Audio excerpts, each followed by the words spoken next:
Oui, monsieur le maire, mes chers collègues, l'association Technoplus, c'est le Que choisir des drogues fondé par des teufeurs.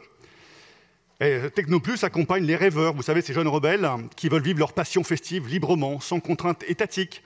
Certains d'entre eux assument même fièrement l'illégalité de leur démarche.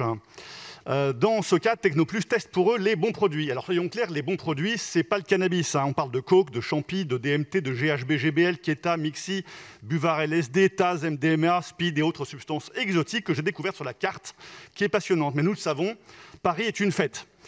Depuis 2014, depuis 2013, cette association Technoplus a reçu presque 300 000 € de la mairie de Paris, notamment avec l'achat d'un camion des drogues.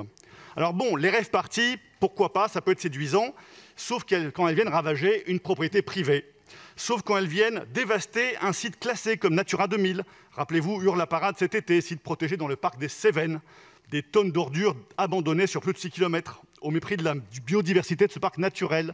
J'ai d'ailleurs pas entendu les écolos à cette époque.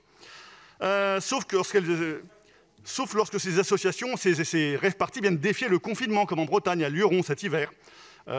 Alors que les Français, eux, respectaient la loi et restaient confinés.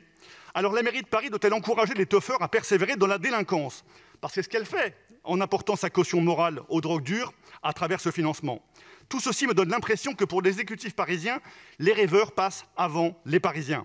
Au début de la pandémie, Anne Hidalgo n'a pas hésité à dire que l'enjeu du Covid et de la santé plus généralement n'était pas de sa responsabilité, mais de celle de l'État. Donc le Covid, non, mais les drogues, oui. Alors il nous semble légitime à ce stade d'interroger la mairie de Paris sur sa stratégie de santé publique.